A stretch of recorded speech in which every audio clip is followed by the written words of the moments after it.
Ada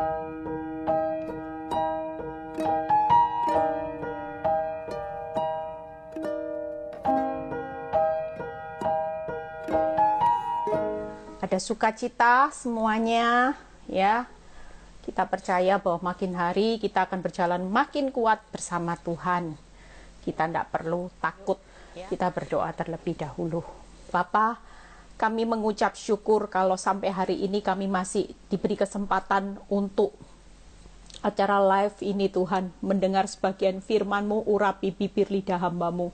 Kami percaya keterbatasan semua ini tidak mengurangi hadirat-Mu, tidak mengurangi urapan-Mu Tuhan, untuk kami boleh mendapat hikmat dari firman yang ditabur sehingga menjadi kekuatan. Urapi bibir lidah hamba-Mu, dan kami percaya wifi kami serahkan semua dalam tangan-Mu Bapa. Terima kasih lawat setiap kami yang bergabung, dan semua kemuliaan kembali kepadamu di dalam nama Tuhan Yesus. Haleluya. Amin. Ya, ada sukacita sebelum saya memulai tema khotbah saya, ya, karena kemarin ada seorang ibu yang bertanya kepada saya, Bu Eli, apakah kita dalam menjalani proses itu kita boleh nangis nggak? Boleh nggak kita sedih? Ya, saya memberi jawabannya gini, kita namanya manusia, ada daging dicubit masih teriak, ya, kita boleh nangis. Kita boleh sedih, itu normal, reaksi manusia normal saat mendengar berita duka cita, saat kita disakiti, saat kita difitnah, tidak ada masalah. Tapi yang tidak boleh itu adalah ketika saudara terus menangis tanpa berhenti, dan yang lebih berbahaya, ya, menangisnya itu dengan pikiran yang negatif. Orang kalau nangis sedih terus itu berarti pikirannya dia tidak bisa move on. Satu contoh, saya beri contoh. Misal ada seorang istri, ya, karena saya dulu punya pengalaman. Kalau dengar kabar suaminya misalnya, oh lagi pergi dengan wanita ini ke tempat luar kota, ya, otomatis sakit kan, pasti. Tapi itu jangan terus dibiarkan berlarut. Kenapa? Karena orang yang tidak bisa bangkit, seorang istri rata-rata kalau sudah mendengar berita ini, dia sedihnya, pikirannya negatif. Suamiku makin mesra, suamiku makin enak, hidup bahagia, jalan-jalan seneng-seneng, sementara saya di sini. Saudara tidak boleh berpikir yang seperti itu. Justru kenapa saya kalau ada orang konseling, saya bilang sama ibu ini, kalau suamimu keluar kota, tidak seharusnya loh kamu nangis seperti ini. Kenapa? Kamu nangis kenapa? Pikiranmu pasti negatif, membayangkan yang mesra-mesra. Itu pikiran yang negatif nanti akan terjadi. Kenapa kita tidak melakukan firman? Kita percaya bahwa Efesus 3 ayat 20 itu pasti dilakukan Tuhan. Bagi Tuhanlah yang dapat melakukan jauh lebih banyak dari yang kita pikirkan. Ketika saya mengerti kekuatan firman ini, sejak saya mendengar, walaupun suami saya mau pergi luar kota dengan wanita ini, apa yang saya pikirkan? Saya tidak mau nangis terus, saudara. Saya bilang gini sama Tuhan, Tuhan, bukankah firman-Mu berkata, Engkau selalu turut bekerja di dalam segala sesuatu, mendatangkan kebaikan buat saya dan suami saya. Kalaupun hari ini saya tahu bahwa suami saya lagi pergi dengan perempuan itu pun kebaikan buat saya dan suami saya, kehancuran buat suami saya dan wanita itu. Setelah saya berkata yang positif, kalau saya sedih berarti saya tidak meyakini bahwa Tuhan turut bekerja. Makanya saya bilang, jangan sedih. Engkau punya kekuatan di dalam pikiran yang akan Tuhan lakukan jauh lebih banyak. Tangkap saudara. Itu artinya kalau saudara nangis terus, bersedih terus, berarti pikiranmu mengimani suamimu dengan wanita ini baik-baik saja. Kita bisa kok menggagalkan rencana yang tidak baik lewat pikiran kita. Sama. Masalah keuangan juga seperti itu. Kalau saudara terpuruk terus lihat rekening koran dan saudara tidak bisa move on, selamanya saudara merenung sampai depresi, itu berarti saudara tidak pernah menang di area pikiran saudara. Amin saudara. Jadi kalau saudara harus sedih sesaat, tapi setelah itu mulai pakai kekuatan pikiran. Bagi Tuhanlah yang dapat melakukan. Artinya Tuhan pasti bertindak. Tuhan pasti memperjuangkan perkara keuanganmu, perkara rumah tanggamu saat pikiranmu positif. Itu artinya tidak boleh sedih. Makanya kenapa orang bilang saya munafik, saya tidak pusing, karena saya mengerti firman. Saya tahu hal yang buruk terjadi, saya alami. Di depan saya ada bukti, saudara. Bukan tidak ada bukti. Mau ngomong apa? Oh bukan, wajahnya suami saya kok. Kita tidak bisa lari. Tapi yang saya tahu, saya punya kekuatan di dalam pikiran saya supaya saya menggerakkan Tuhan untuk bertindak. Amin, saudara. Ya, jadi itu salah satu jawaban kenapa kita tidak boleh bersedih terus. Sedih sesaat, tapi setelah saudara bangkit, saudara harus move on dari pikiran. Karena ketika pikiranmu bergerak, maka Tuhan juga akan bergerak jauh lebih banyak. Tapi kalau pikiran kita negatif, Tuhan mesranya suamiku dengan wanita itu, Tuhan bangkrut. Siapa yang bergerak? Iblis. Itu sebabnya jangan pernah bersedih, ya. Pesan saya sama ibu-ibu yang lagi ngalami proses rumah tangga dikhianati. Move on. Mau suamimu tahu keluar kota, mau tahu suamimu ya ada banyak hal. Mungkin suamimu mau menceraikan, mungkin suamimu sampai menghamili orang. Move on. Mau hamil, mau punya anak 1, mau punya anak 5. Bagi Tuhan, tidak ada perkara mustahil. Kalau Tuhan mau melakukan jauh lebih banyak karena pikiranmu positif, semuanya mungkin, saudara. Amin. Yuk, saya hari ini akan berkhotbah bagaimana belas kasihan Tuhan itu akan membuat kita tetap kuat. Ya, hari-hari ini ada banyak orang, kalau saudara lihat, jujur, kita ini ngucap syukur loh. Hidup kita ini hari ini anugerah.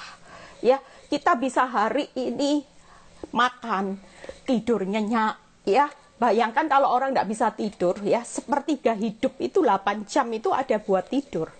Makanya kalau hari ini engkau bisa tidur nyenyak dalam keadaan apapun, itu anugerah. Saya pernah dengar khotbah seorang pendeta yang berkata gini, hidupmu di dunia ini anugerah Tuhan itu besar. Lihat ya, kalau orang sakit dia bilang, orang sakit Tuhan kasih anugerah apa? Obat. Obat itu anugerah loh, saudara. Lihat orang sakit hari-hari ini anugerah Tuhan kasih obat. Kalau penyakitnya lebih parah lagi, katanya ada yang namanya morfin. Sampai kalau tidak kuat, saya pernah ya melayani orang yang sudah sekarat. Itu walaupun disuntik morfin menjelang detik kematian. Saya itu lihat loh beberapa orang ya, manusia itu serem, saudara. Kalau sudah kesakitan itu seperti ayam yang terkapar. Bisa tubuhnya lompat sana, lompat sini di ranjang, saudara. Saking tidak kuatnya nahan sakit. Suster sudah injek morfin dosis tinggi pun, dia tetap kesakitan sampai tubuhnya lompat-lompat, saudara. Saya bayangkan kalau ayam yang sudah mau mati itu terkapar, lompat-lompat. Seperti itu, saudara. Saya lihat Tuhan, kasihan Tuhan kalau sudah tidak kuat, ambil Tuhan, ambil. Doa saya sudah bukan minta sembuh lagi. Saya cuma bilang gini, Tuhan saya tidak tega Tuhan. Lihat dia disuntik morfin dosis tinggi, tubuhnya masih terkapar, lompat-lompat, tidak tahan sakitnya. Akhirnya kalau kita sudah tidak kuat, posisi yang terakhir Tuhan kasih anugerah apa? Diambil, saudara. Pulang ke rumah Bapak, bebas dari rasa sakit. Itulah hidup dalam Kristus, itu selalu berbicara ada anugerah. Saudara hari ini hidup, saudara makan racun. Saya suka bakso, makan borak kata teman saya. Kamu loh sukanya makan borak. Tapi jujur, kalau semua mau diperhitungkan, makanan itu kerupuk ngandung pemutih. Bakso katanya banyak borak, semua pengawet semua. Tapi sampai hari ini kita bisa sehat itu salah satu bentuk karena ada belas kasihan anugerah Tuhan buat hidup saudara dan saya. Kalau belum waktunya kita mau pulang ke rumah Bapak, ya, kita belum waktunya. Tapi kalau sudah waktunya, mau dijaga sesehat apapun. Saya punya teman, papanya itu suka jaga kesehatan, saudara. Jaga sekali, makan semua dijaga. Yang namanya makanan itu hanya makanan sehat, sayur, buah. Tapi akhirnya juga mati muda, saudara. Kenapa? Karena pikiran, saudara. Pikiran lebih jahat. Makanya hari ini kita hidup di akhir zaman, tenang aja.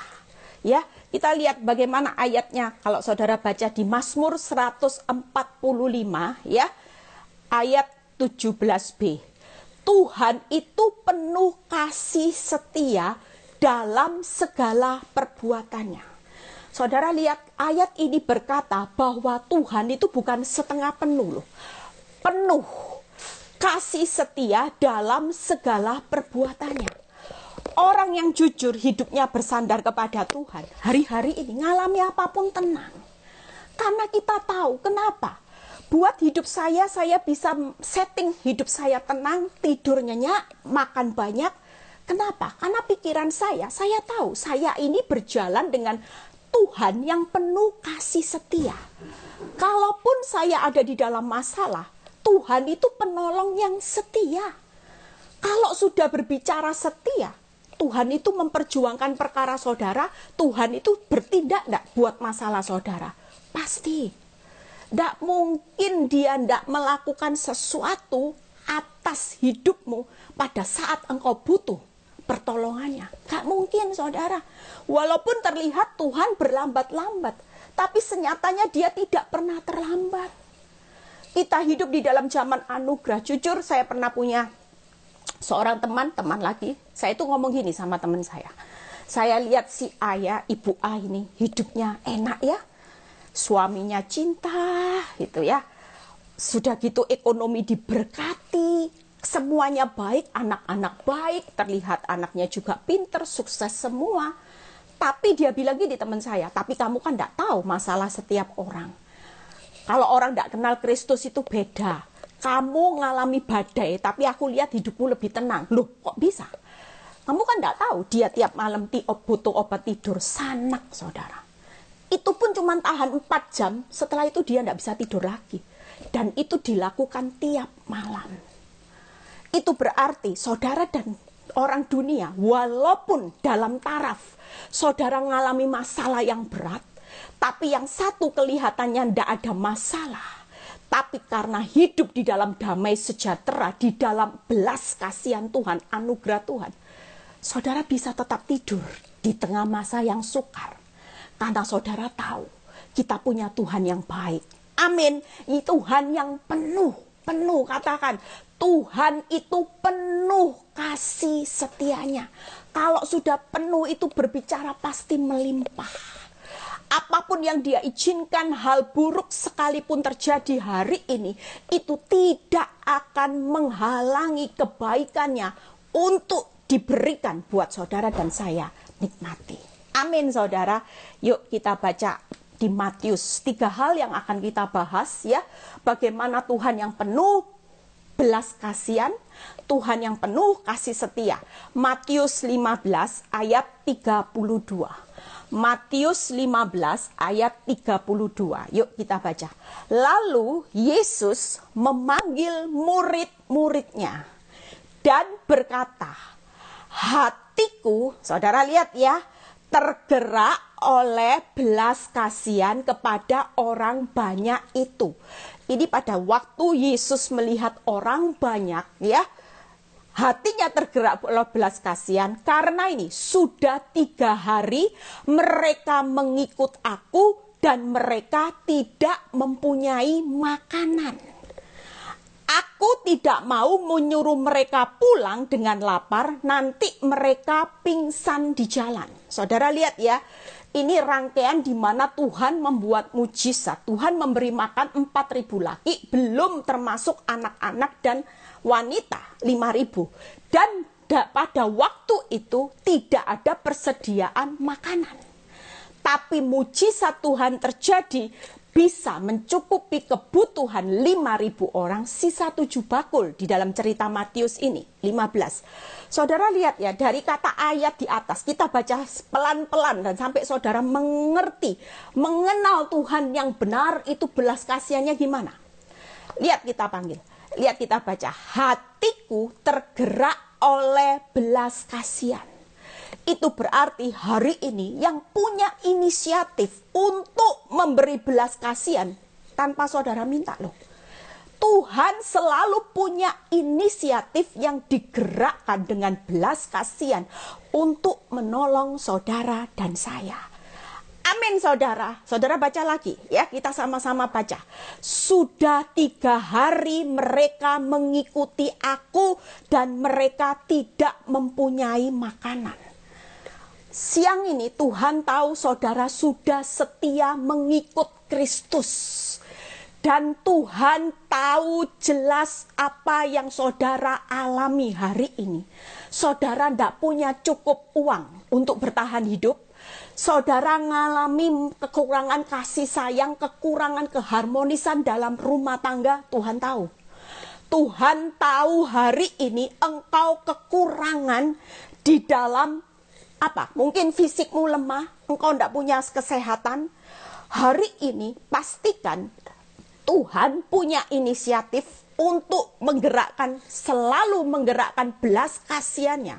Yang pertama, ya, hari ini Tuhan tahu saudara sudah menjadi pengikut Kristus yang setia, yang taat. Saudara sudah melakukan kebenaran, tapi tetap saudara punya masalah seperti yang terjadi, yaitu mereka mengikut aku, tapi mereka tidak punya makanan. Mengikut Kristus bukan berarti tanpa masalah, enggak.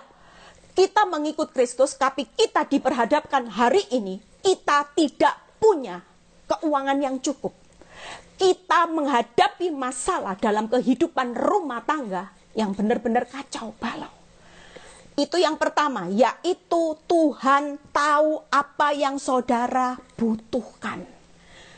Amin saudara. Kalau saudara Tuhan tergerak dengan belas kasihannya, pasti Tuhan tahu saudara sudah mengikut Kristus apa yang dibutuhkan. Pada waktu itu orang-orang ini membutuhkan makanan. Hari ini, siang ini, Tuhan tahu jelas saudara butuh keuangan. Butuh masalah uang yang dipulihkan. Tuhan tahu jelas saudara membutuhkan pemulihan dalam rumah tangga. Tuhan tahu jelas hari ini saudara dan saya butuh pemulihan kesehatan. Tuhan tahu jelas apa yang Tuhan butuhkan. Itu pada waktu inisiatif Tuhan tergerak oleh belas kasihan. Itu yang pertama. Saudara lihat ayat yang berikutnya, ya. Aku tidak mau menyuruh mereka pulang dengan lapar. Itu kata-kata yang kedua, kata-katanya Tuhan. Waktu Tuhan tergerak dengan belas kasihannya, Tuhan tidak akan membiarkan saudara pulang dengan tangan yang kosong. Tangkap ya saudara, semua proses kehidupan ketika itu selesai, saudara tidak akan pulang dengan sia-sia. Tapi pasti membawa berkas-berkas dengan sorak-sorai. Artinya di balik semua masalah saudara tidak punya makanan, saudara tidak punya cukup uang, saudara hari ini mengalami masalah rumah tangga, saudara mengalami usaha yang sepi. Di balik semua ini Tuhan bilang gini, apapun yang terjadi, masalah kamu tidak punya apa, tidak punya ini, dan kamu butuh. Aku tahu setelah proses ini selesai, kamu tidak akan pulang dengan sia-sia. Artinya di balik proses, Tuhan selalu mendatangkan hikmah. Ada hikmah yang saudara petik seperti saya, ternyata hikmahnya banyak saudara. Hari ini Tuhan menjadikan saya seorang pahlawan wanita, di mana saya harus berkorban terlebih dahulu, masuk di dalam dapur api, punya banyak belajar pengalaman bersama Tuhan, dan hari ini saya bagikan buat saudara untuk mengalami proses supaya tetap menjadi kuat seperti saya sampai hari ini. Amin saudara, ada hikmah pasti, ada talenta yang Tuhan kembangkan. Dulu saya seorang ibu rumah tangga yang yang tidak bisa apa-apa, tapi ternyata di proses masuk dapur api, dimurnikan, ternyata saya sadar, oh ternyata saya ya hebat ya dalam bicara. Waktu bicara bisa 1 jam, cus. Dulu gagap, loh ternyata proses ada kebaikan juga. Loh ternyata baik. Saya yang tidak bisa apa-apa, bisa tulis buku renungan, bisa jadi gembala di 4 kota, bisa jadi konselor yang banyak dipercaya orang. Ternyata ada kebaikan, ada keuntungan. Ternyata hari ini saya punya karakter Kristus, suami saya terima Yesus, anak-anak saya juga ada yang jadi pendeta, hamba Tuhan, sekolah Alkitab, dan sebagainya. Saudara, ternyata Tuhan itu selalu tidak membiarkan saudara pulang dengan lapar. Enggak. Tapi selalu Tuhan tidak akan membiarkan saudara pulang dengan sia-sia. Ada hikmah, ada keuntungan, ada kebaikan. Itu yang kedua. Kalau Tuhan tergerak dengan belas kasihan, itu membuat saudara kuat. Yang ketiga, kita baca sama-sama. Aku tidak akan menyuruh mereka dengan lapar, nanti mereka pingsan di jalan. Artinya yang ketiga, Tuhan itu tidak ingin kita hancur. Kalau sudah jatuh, tidak akan tergeletak karena dia pasti penopang. Amin, saudara. Hari ini seburuk apapun keadaan hidupmu, percayalah. Tuhan yang penuh kasih setia, Tuhan yang tergerak dengan belas kasihannya, dia sedang ada, hadir di tengah hari ini. Dia tahu apa yang menjadi kebutuhanmu, yang pertama. Yang kedua, Tuhan tidak akan membiarkan saudara pulang dengan sia-sia. Karena ketika belas kasihan dan penuh kasih setianya bekerja di balik proses, selalu ada hikmah, kebaikan, keuntungan. Yang ketiga, Tuhan tidak akan membiarkan saudara jatuh untuk tergeletak. Tidak akan. Apalagi pingsan. Oh, itu bukan caranya Tuhan. Walaupun orang bilang gini, muridnya mungkin bilang gini, Tuhan ini guyonan loh. Dari mana bisa mencukupi orang 5.000? Waduh, dari mana? 5 roti misalnya 2 ikan. Secara akal manusia, mau dikecil-kecilin, mau seberapa saudara makan 5.000? Bisa enggak saudara? Logika, enggak usah 5.000. 5 roti aja dimakan 50 orang, saudara pasti pingsan kok. Ini 5.000 saudara. Akal manusia ndak bisa. Saudara pasti mikir gini sebagai murid, ya pasti pingsan lah Tuhan, mana mungkin. Seperti saya. Ketika suami saya waktu itu sampai punya 2 anak dan dia berkata ndak cinta lagi sama saya, pikiran hikmat saya apa? Pasti hancur. Pasti saya ditinggalkan. Pasti rumah tangga saya hancur, anak-anak saya hancur, suami hancur, saya hancur. Tapi ketika kita tahu bahwa Tuhan yang penuh kasih setia, penuh belas kasihan, ada buat hidup saudara dan saya. Percayalah, Dia Allah yang tahu mencukupkan kebutuhan hidupmu karena Dia tahu apa yang saudara butuhkan. Dia tidak akan membiarkan saudara pulang dengan sia-sia. Hari ini saya bisa membawa berkas-berkas saya, saudara. Hari ini saya melihat apa yang saya tabur tidak pernah saya tuai dengan sia-sia. Semuanya memberikan buah dan buah itu buah yang manis buat Tuhan dan buat banyak orang. Amin. Yang ketiga, Tuhan tidak akan membiarkan hidup saya, suami saya, anak-anak saya hancur. Percayalah, keuanganmu di bawah titik nadir sekalipun. Mungkin engkau berpikir gini, mana mungkin Tuhan, kondisi keuangan, rekening koranku, kalau dianalisa, walaupun saya hemat Tuhan, hemat, sudah. Semua sudah saya jual Tuhan. Itu pun tidak akan bisa menurut ukuran manusia untuk bisa bayar hutang. Bahkan ada beberapa orang yang konseling dengan saya. Tragis saudara. Dia bilang gini, Bu Eli lihat rumah saya kelihatannya besar. Hari ini saya punya pabrik, tapi Bu Eli perlu tahu, rumah, pabrik, semua aset kalau dijual, itu masih minus Bu Eli. Karena semua sudah disekolahkan di bank.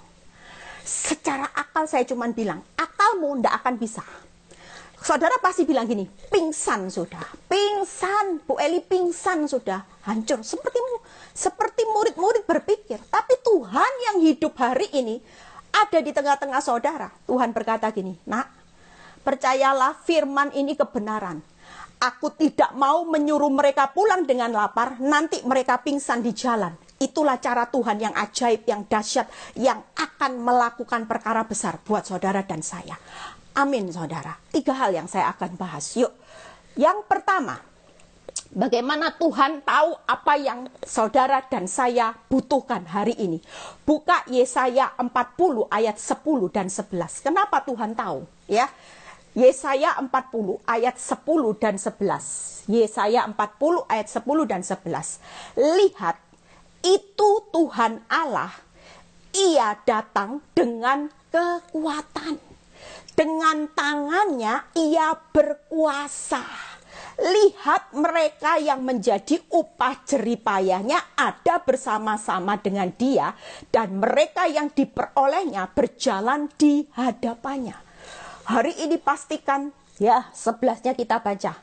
Seperti seorang gembala, ia menggembalakan kawanan ternaknya dan menghimpunkannya dengan tangannya. Anak-anak domba di pangkunya, induk-induk domba dituntunnya dengan hati-hati. Kenapa Tuhan itu tahu apa yang saudara butuhkan? Karena dia seorang gembala yang baik. Seorang gembala yang baik, menurut firman Yesaya berkata gini, kalau aku datang sebagai gembala yang baik, engkau tidak perlu takut. Keadaanmu seperti apapun, aku datang itu dengan apa? Yesaya 40 ayat 10. Kekuatan. Kekuatanku super power, tanganku yang punya kuasa, dan ada upah. Jeripayahnya ada. Itu Tuhan sebagai gembala yang baik. Jadi hari ini kekuatanmu sudah tidak mampu, tidak jadi masalah. Mungkin engkau sudah dihina, engkau sudah dilecehkan, engkau sudah tidak dipandang lagi oleh pasangan hidupmu, tidak jadi masalah. Mungkin hari ini keuanganmu sudah di titik nadir, bahkan di ujung kebangkrutan, tidak ada masalah. Karena Tuhan tahu apa yang saudara butuhkan, karena dia seorang gembala yang baik buat kawanan dombanya. Dombanya lagi ngalami apa? Dia tahu jelas. Aku tahu, dombaku satu persatu, aku tahu nama si A, si B, si C. Si A lagi butuh hutang dipulihkan. Si B lagi butuh rumah tangganya segera dipulihkan. Si C lagi ngalami kanker stadium akhir. Maka Tuhan bilang gini, kekuatan dokter tidak bisa, tidak apa-apa, ada kekuatanku. Kekuatan rekeningmu tidak mampu, tidak apa-apa, ada kekuatan bank surga.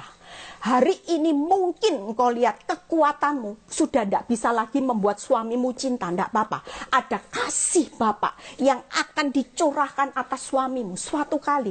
Kalau Tuhan bilang gini, aku akan memberikan anggur yang manis atas hidup rumah tanggamu. Siapa yang bisa menghalangi rencana Tuhan? Kelepek-kelepek nanti pasangan hidupnya. Pasti ada banyak orang yang kesaksian, suami yang tadinya suami yang luar biasa, menjadi suami yang luar biasa baiknya di dalam Tuhan. Mengasihi istrinya tulus. Mengasihi istrinya sampai orang kalau dipulihkan Tuhan ya dengan cinta mula-mula, itu beda. Kalau dulu cintanya hanya nafsu dunia. Tapi kalau Tuhan sudah pulihkan dari cintanya Tuhan, itu beda saudara. Cintanya itu cinta yang tulus, anggurnya surga. Jadi mulut dan hatinya sama. Kalau dulu ibu-ibu itu gampang terbohongi. Kenapa? Ada banyak ibu-ibu nangis. Dulu suamiku pacarannya itu so sweet, Bu Eli. Aduh Bu Eli, so sweet. Manisnya kalau cinta katanya dulu. Ya itu banyak ibu-ibu kalau dulu jatuh dikit sudah dikasih obat. Tuh jangan luka ya kamu, biar aku aja yang luka. Tapi setelah menikah Bu Eli, begitu jatuh matamu di mana? Bodoh kamu ya, jalan batu segitu besar kamu ndak kelihatan kebangetan ya. Dulu kalau makan banyak Bu Eli katanya ndak apa-apa lah, kamu biarpun badanmu besar melebar ke kanan dan ke kiri, tapi Koko tetap cinta. Wah, ternyata setelah melebar ke kanan ke kiri karena punya anak, ditinggal selingkuh saudara ya. Saudara lihat cinta manusia yang hanya hati dan mulutnya tidak sama, jangan terlalu diekspektasi terlalu banyak. Suatu hari saudara pasti kecewa. Tapi kalau saudara hari ini mengalami proses, pesan saya, sabar. Karena ketika waktunya Tuhan nanti diberi anggur yang manis, kasih Bapak yang tulus itu ada di dalam hidup pasangan hidupmu, saudara akan merasakan kasih mula-mula beda saudara. Antara mulut dan hatinya tulus. Dan saya lihat orang-orang yang dicintai, yang dipulihkan Tuhan itu kayak pacaran itu, beda saudara ya. Saudara kepingin kan? Sabar ya. Yuk kita lihat ya sebagai gembala itu, saudara, hari ini kalau Tuhan tahu kenapa?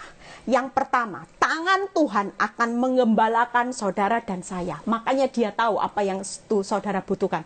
Kalau digembalakan tuh dilihat, dombanya melenceng ke kanan, dibawa gini. Dombanya kehausan, diberi air. Dombanya lagi ngalami kesakitan, pasti gembala itu akan apa? Mengobati dombanya. Hilang, tersesat, dicari. 99 ditinggal, cari yang satu supaya kembali. Gembala saudara dan saya itu luar biasa, saudara. Tuhan Yesus itu gembala yang baik. Makanya Daud berkata, Tuhan adalah gembalaku, takkan kekurangan aku. Itu karena dia tahu gembala hidup saudara dan saya seperti seorang Daud. Itu luar biasa baiknya, luar biasa penuh kasih setia dan penuh belas kasihan terhadap domba-dombanya. Makanya dia tahu kebutuhan saudara dan saya hari ini. Amin, saudara. Yang kedua, kenapa? Karena Tuhan itu pasti di ayat Yesaya 41 ayat 11 dipangku, saudara. Dipangku itu beban saudara diambil alih. Dia tidak mau saudara dan saya itu mikul beban, makanya ada pikulah kuk yang kupasang karena kuku ini enak. Amin, saudara. Itu sebabnya ketika saudara dipangku, Tuhan itu memberikan pesan gini, nak, kamu kalau ada beban berat, kamu jangan pikul sendiri, aku lo pangku. Istilahnya saudara gini, saudara dipangku sama gembala, tapi waktu dipangku saudara tetap mau pikul beban yang berat. Saudara tidak mau lepasin. Gimana caranya saudara bisa lepas hari ini? Berikan. Kalau Tuhan pangku itu berarti dia bilang gini, ayo jalan sama-sama. Beban kukmu sama-sama, jalan sama-sama, maju ke depan. Tapi aku rela berbagi dengan bebanmu. Aku tahu kekuatanmu itu terbatas. Justru engkau harus berjalan dengan aku, kekuatanku yang tidak terbatas, itu yang akan menopang engkau berjalan maju. Amin, saudara. Itu sebabnya yang kedua. Yang ketiga, Tuhan akan menuntun dombanya dengan hati-hati. Saudara lihat kata hati-hati. Jadi kalau hari ini Tuhan tahu kebutuhanmu, tapi rasanya saudara belum dijawab, kok lama ya? Ikut Tuhan kok tidak instan. Tidak instan, saudara. Karena dia seorang gembala yang sangat hati-hati. Dia tidak mau kalau secara cepat, tapi itu justru membuat racun buat anak-anaknya. Dia tidak mau. Dia mau secara hati-hati supaya saudara dan saya selamat arahnya. Jalannya kebenaran dan kehidupan. Itu sebabnya ikut Tuhan tidak bisa instan. Saudara menghendaki hasilnya instan, tapi Tuhan menghendaki penundaan. Tuhan suka dengan proses, saudara suka dengan hasil. Itu sebabnya hari ini kita harus sejalan. Tuhan tahu kok apa yang saudara butuhkan, tenang. Dia lagi berhati-hati, lihat kapan sih waktunya akan dipulihkan. Kapan sih waktunya Tuhan akan membawa saudara. Percayalah, pulangnya tidak akan sia-sia kok. Amin. Itu yang pertama ya, sebagai gembala. Lihat sebagai bapak yang baik. 1 Yohanes 4 ayat 9 dan 10. 2 ayat lagi kita selesai. 1 Yohanes 4 ayat 9 dan 10 ya. Dalam hal inilah kasih Allah dinyatakan di tengah-tengah kita, yaitu bahwa Allah telah mengutus anaknya yang tunggal ke dalam dunia supaya kita hidup olehnya. Inilah kasih itu. Bukan kita yang telah mengasihi Allah, tetapi Allah yang telah mengasihi kita, yang telah mengutus anaknya sebagai pendamaian bagi dosa-dosa kita.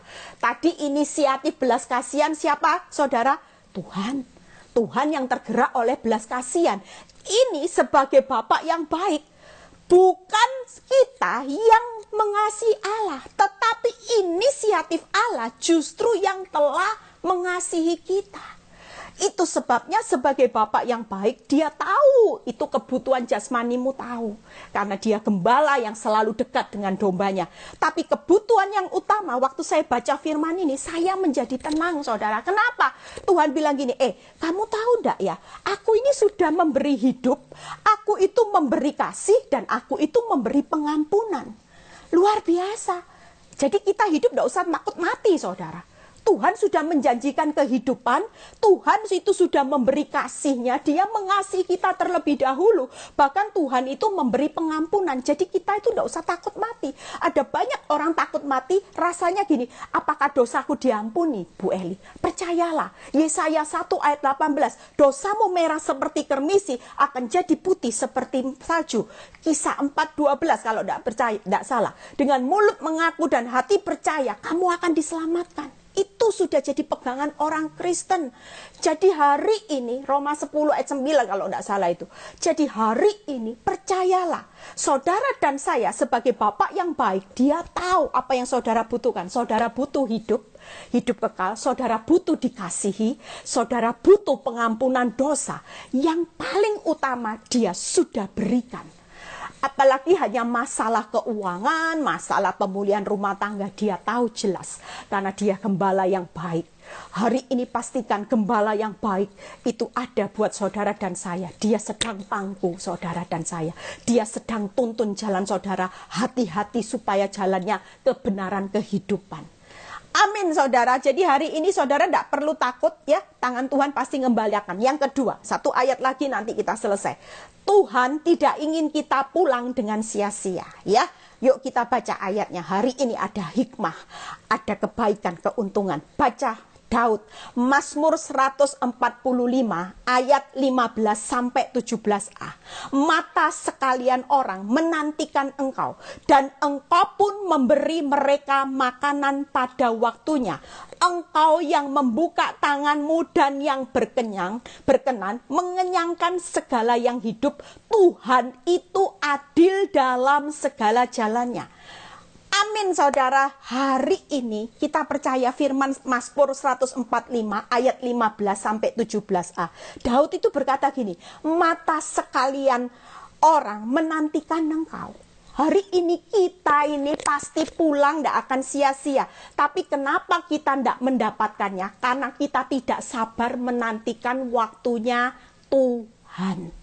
Lihat Daud berkata gini, mata sekalian orang menantikan engkau, dan engkau pun memberi mereka makanan pada waktunya. Engkau membuka tanganmu dan yang berkenan mengenyangkan segala yang hidup.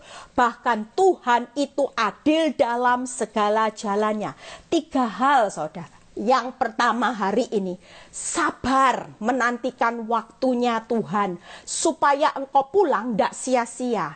Sering kali kita tidak mendapat yang berharga karena kita mempercepat waktunya Tuhan.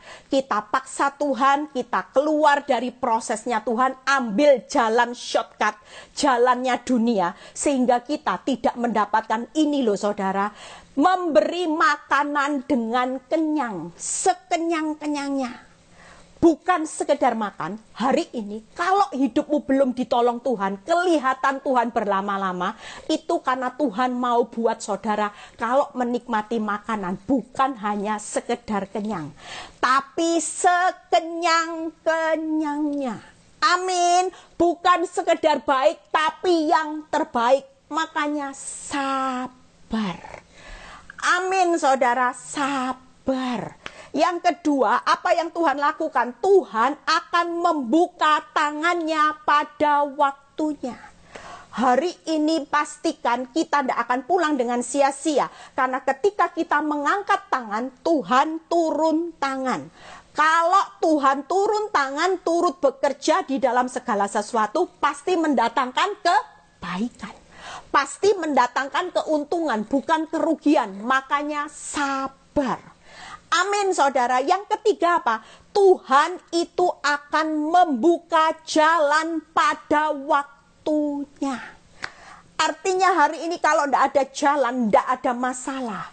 Sabar. Walaupun sudah jalannya buntu, aduh Tuhan laut, tentara Firaun, Tuhan bilang tunggu ya, tunggu nak, sabar, sabar.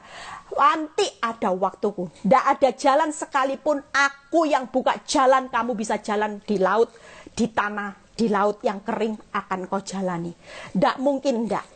Itu artinya hari ini 3 hal. Hari ini saudara sabar menantikan waktu Tuhan supaya pulangnya tidak sia-sia. Tidak dengan tangan hampa. Ada berkah, ada hikmah, ada keuntungan. Kenapa? Karena Tuhan memberi makanan pada waktunya secara kenyang sekenyang-kenyangnya. Yang kedua, Tuhan akan membuka tangannya pada waktu saudara mengangkat tangan menyerah. Saya sudah menyerah Tuhan. Tidak bisa Tuhan. Give up Tuhan. Tidak apa-apa. Jangan menyerah dengan keadaan. Menyerahlah di hadapan Tuhan. Maka ada tangan Tuhan yang akan terbuka untuk turun mendatangkan kebaikan. Hari ini Tuhan itu membuka jalan.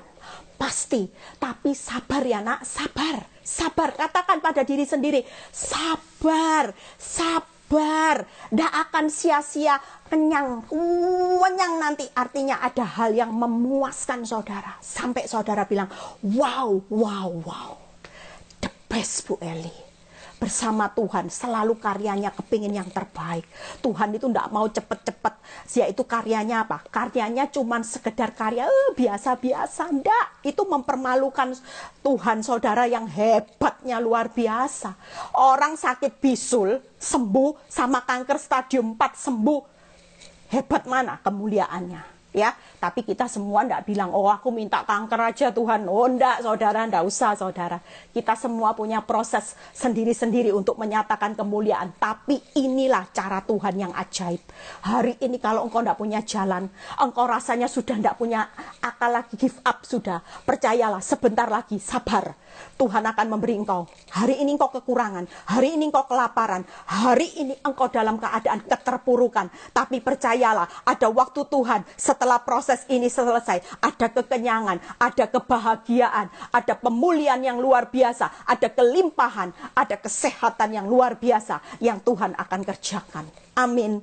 Ada tangan yang akan turun tangan, ada jalan yang terbuka pada saat tiada jalan. Itu yang kedua, ya. Yuk yang ketiga, yang terakhir, ya, setelah itu selesai. Tuhan tidak ingin kita hancur tergeletak.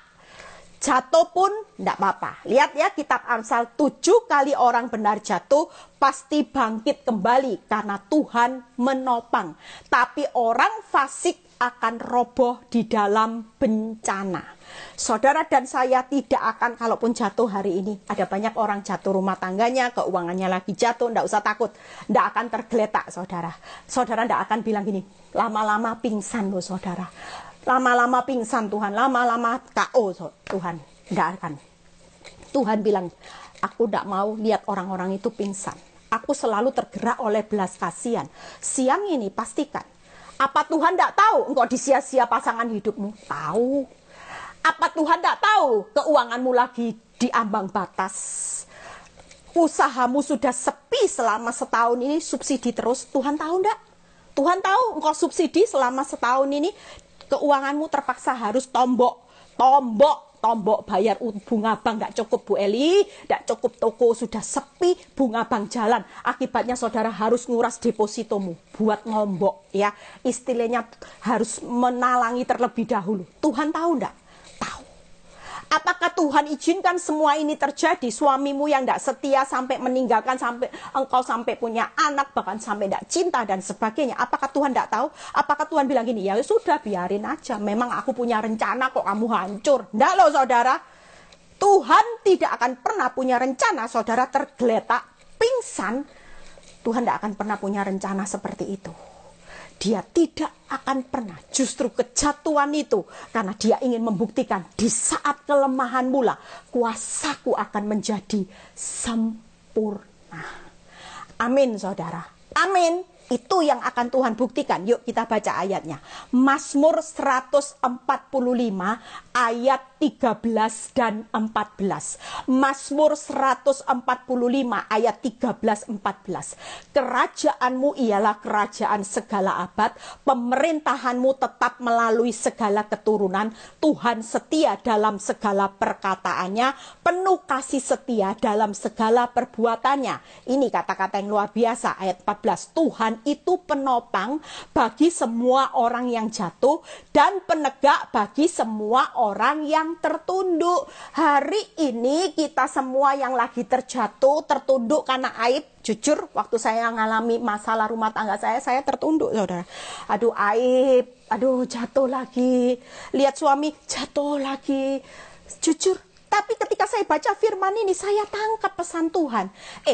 Nggak ada loh, walaupun aku izinkan suamimu sampai punya 2 anak, nggak ada loh dalam rancanganku untuk menjatuhkan, menghancur, leburkan rumah tanggamu. Nggak ada itu, nggak ada. Pastikan itu nggak ada. Tapi Tuhan bilang gini, aku akan datang ya sebagai seorang penolong, penopang, penegak bagi semua orang yang jatuh dan tertunduk. Itu karyaku. Kenapa? Yang pertama, saudara lihat, karena walaupun keadaanmu boleh tergoncang, tapi ada kerajaan Allah dalam segala abad yang tidak bisa tergoncangkan oleh apapun juga. Itu sudah jadi bagian orang benar. Makanya tidak perlu takut. Yang kedua, ada perkataannya yang janjinya yang tidak bisa dibatalkan oleh apapun juga. Itu yang kedua. Yang ketiga, perbuatannya yang selalu penuh kasih.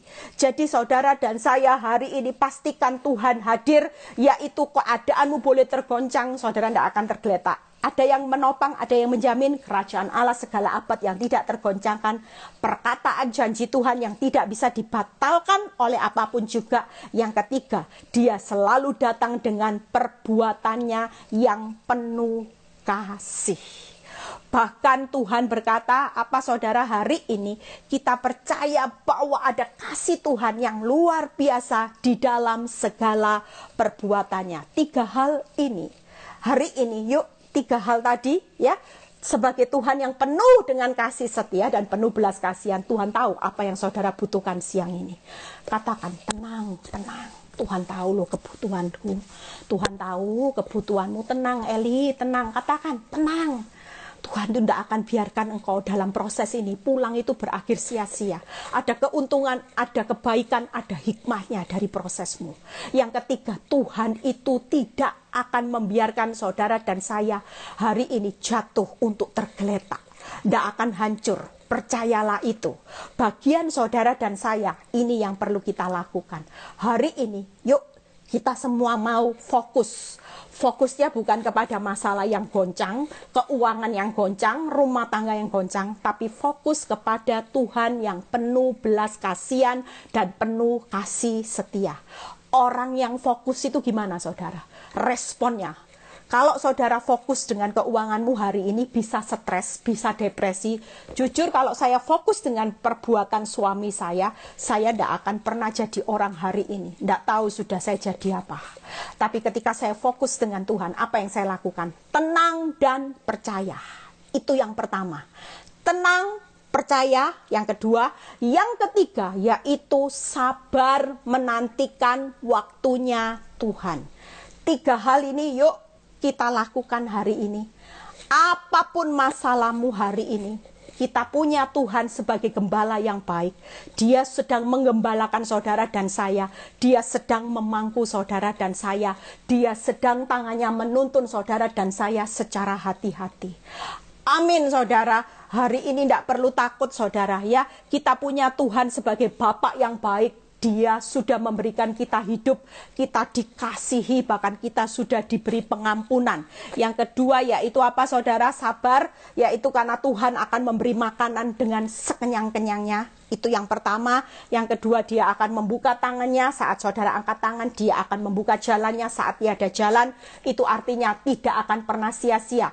Waktu tangannya bekerja, waktu jalannya yang terbuka, pasti ada sesuatu yang akan saudara buka, yang saudara nikmati. Satu pintu yang tertutup itu pasti membuka banyak pintu ya. Saya sudah selesai. 3 hal apa saudara harus fokus hari ini? Tenang, percaya, sabar menantikan waktunya Tuhan. Kerajaan Allah ada buat saudara, perkataannya ada buat saudara, janji ya dan amin. Perbuatan yang penuh kasih selalu menyertai saudara dan saya. Tidak perlu takut. Semua yang terbaik sedang dalam perjalanan buat saudara dan saya nikmati. Yang pasti hari ini ketika saudara tetap tenang, percaya, sabar, itu pasti menikmati belas kasihan Tuhan itu tadi. Ya, berapa 5 roti 2 ikan bisa mencukupi menjadi memenuhi 5.000 sisa dalam kisah ini 7 bakul. Hebatnya Tuhan. Percayalah, tenang, percaya, sabar akan melihat mujizat Tuhan. Tenang, sabar, tenang, percaya, sabar menantikan waktu Tuhan, pasti akan mendapatkan, melihat, menikmati mujizat Tuhan yang spektakuler. Apa yang tidak mungkin buat engkau hari ini, Tuhan berkata siang ini, segala sesuatu adalah mungkin. Amin. Yuk kita berdoa ya.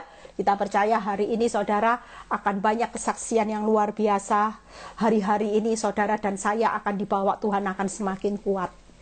Boleh nangis ya. Kalau saudara mengerti Tuhan penuh belas kasihan dan penuh kasih setia, nangismu tidak akan panjang-panjang. Ibu-ibu tidak akan nangis sampai ingusan. Kenapa? Karena kita sadar kok. Tuhan lo tahu apa yang saudara butuhkan, kecil-kecil. Pulihkan suamimu, kecil. Pulihkan keuanganmu, kecil. Kau tahu kok. Dia mencukupkan kebutuhanmu. Filipi 4 ayat 19. Menurut kekayaan dan kemuliaannya. Luar biasa saudara. Takut apa? Tidak usah takut. Ya, kita hari ini jalani proses tidak sia-sia. Percayalah, jalani aja. Itu tadi khotbah saya. Khotbah saya yang tentang hati itu banyak direspon ibu-ibu, ya bapak-bapak bahkan. Hati yang bersih, hati yang berserah itu ikhlas ya. Yang ketiga adalah hati yang suka akan jalannya. Itu adalah hati yang sepakat dengan apapun keputusan Tuhan. Amin saudara. Kalau kita bisa melakukan itu, kita akan tenang, kita akan percaya, kita akan sabar. Yuk kita masuk dalam doa. Bapa, kami mengucap syukur bahwa hamba-Mu sudah selesai menyampaikan firman. Firman ini menjadi kekuatan buat setiap kami. Kami percaya anak-anak-Mu hari ini penuh sadar bahwa dalam hidupnya ada Tuhan yang penuh tergerak oleh belas kasihan. Bahkan saat ini Tuhan tergerak oleh penuh dengan kasih setia-Mu yang luar biasa. Sehingga mereka yang hari ini mengalami kebutuhan apapun, Engkau sudah mencukupkan. Keuangan mereka, pemulihan rumah tangga, kesehatan, kami percaya Tuhan. Kami serahkan bangsa negara kami ke dalam tangan-Mu. Kami percaya vaksin virus corona, semua masa pandemi ini akan berlalu dengan kemenangan. Terima kasih kalau sebentar kami mau berpisah satu dengan yang lain. Biarlah kami terima berkat. Angkat kedua tangan saudara, berkat Tuhan, berkat Abraham, Ishak, Yakub, damai sejahtera Allah Bapa, Putra dan Roh Kudus menyertai saudara dan saya mulai saat ini sampai Maranatha Tuhan Yesus datang kedua kali. Yang diberkati dan percaya berkata amin. Happy weekend semuanya, tetap kuat, tidak boleh menangis ya. Pikirkan yang baik. Hari ini, siang ini kita sudah dapat pesan Tuhan. Hiduplah di dalam belas kasihan Tuhan. Bukan inisiatifmu, tapi Tuhan selalu digerakkan dengan belas kasihan. Dia tahu apa yang saudara dan saya butuhkan saat ini. God bless, tenang, percaya, sabar. Karena nanti kita akan kekenyangan. Tuhan Yesus memberkati.